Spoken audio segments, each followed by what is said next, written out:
प्रिय विद्यार्थियों, राजकीय मीरा कन्या महाविद्यालय उदयपुर से मैं डॉक्टर रंजना लघु सिद्धांत कौमुदी में प्रतिपादित हल संधि के विषय में आज कुछ चर्चा करूंगी। इससे पूर्व के कक्षा में आपने अच संधि के विषय में पढ़ा और जैसा कि आप जानते हैं कि अच का मतलब होता है स्वर। आपने पूर्व की कक्षा में जो प्रत्याहार पढ़े, जो माहेश्वर सूत्र थे, उनमें ऐ उण ऋ एओं ऐऔच, इनमें स्वरों के विषय में पढ़ा। अ से लेकर ऐऔच के च तक जो परिगणित हुए स्वर वो अच कहलाए और अच का अर्थ है स्वर। तो इसी प्रकार से जो स्वरों के परस्पर संयोग से जो संधि हो रही है, जब स्वरों का परस्पर मेल हो रहा है और जब वो संधि हो रही है तो उसको उस संधि को हम स्वर संधि कहते हैं। ये आप पूर्व में पढ़ चुके हैं और जिनमें की प्रमुख संधियां यण संधि, अयादि संधि। यण संधि इको यणचि सूत्र से आपको स्मरण आ रहा होगा, आपने पढ़ी है। अयादि संधि एचो यवा यावह, इस सूत्र से की जाती है। गुण संधि आद गुणः से और वृद्धि संधि वृद्धि रेचि से। पूर्व रूप संधि जो है एंगः पदांतात् अति, इस सूत्र से आपने की होगी। सवर्ण दीर्घ संधि जो है अकः सवर्णे दीर्घः, इस सूत्र से आपने की होगी। अब हम हल संधि पर आते हैं।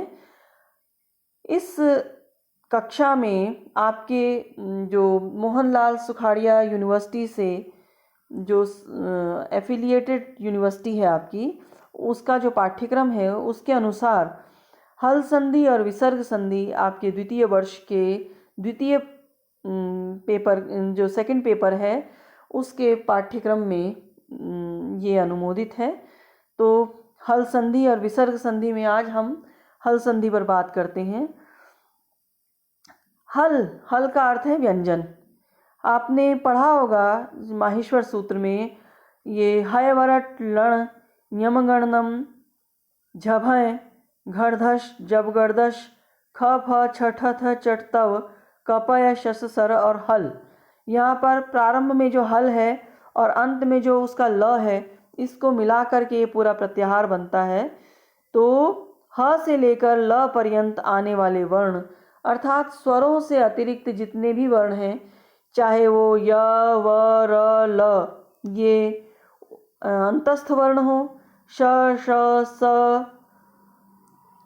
और ये ह ये श श स ये ऊष्म वर्ण हो अथवा ह हो, ये सारे के सारे जो हैं, इसके अतिरिक्त जो कवर्ग है क ख ग घ ङ, चवर्ग है ट ठ ड च छ ज झ ञ और टवर्ग है ट ठ ड ढ ण, तवर्ग है त थ द ध न, पवर्ग है प फ ब भ म।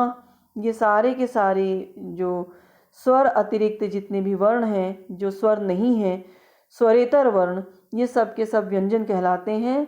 और इनमें से किसी के भी रहने से जो संधि होती है वो हल संधि कहलाती है। कहने का अभिप्राय ये है कि जहाँ पर भी हल विद्यमान होगा दो शब्दों के बीच में और वहाँ अगर संधि अपेक्षित होगी तो वो संधि जो है वो व्यंजन संधि कहलाएगी। अब व्यंजन संधि या हल संधि के जो प्रमुख नाम हैं वो आप देखिए यहाँ पर। आज हम हल संधि के एक समग्र इस पर चर्चा कर लेते हैं, जिससे कि आगे इसका जो डिटेल है उसको पढ़ने में हमें आसानी होगी। श्चुत्व संधि जो है, जैसे कि पहली संधि है हल संधि में श्चुत्व संधि, इसके लिए जो सूत्र है स्तोः चुनाश्चुः, जिसको हम जब व्याख्या करने लगेंगे तब पढ़ेंगे। फिर है ष्टुत्व संधि। ष्टुत्व संधि ष्टुनाष्टुः इस सूत्र से सिद्ध होती है। इस सूत्र के लेकर के जितने भी वर्ण इसमें आपके उदाहरण मिलेंगे, सब इसी सूत्र से सिद्ध होंगे। जशत्व संधि 2 सूत्रों से होती है, एक तो झलाम जशोअंते, दूसरा है झलाम जश छशी। फिर है चर्त्व संधि, इसके लिए खरी च सूत्र आता है, और फिर अनुस्वार संधि जिसके लिए कि मोनुस्वारः इस सूत्र का आश्रय लिया जाता है। तो ये हल संधि का संक्षिप्त विवेचन है जिसको आज आपके साथ मैंने शेयर किया। आप इसे ध्यानपूर्वक देखें और पढ़ें, इसका अध्ययन करें, पुस्तकें ले लें, क्योंकि लघु सिद्धांत कौमुदी संस्कृत में प्रायः हम पुस्तकों के बिना अध्ययन नहीं कर पाते हैं, क्योंकि जितने भी अध्ययन हैं ये पुस्तकों पर ही आश्रित होते हैं। इसलिए आप लघु सिद्धांत कौमुदी जिसमें कि हल संधि और विसर्ग संधि का अध्ययन कराया गया हो, मिलती हो, ये आप ले लें, जिससे कि आगे की कक्षाओं को आप सुचारू रूप से पढ़ पाएँ। धन्यवाद।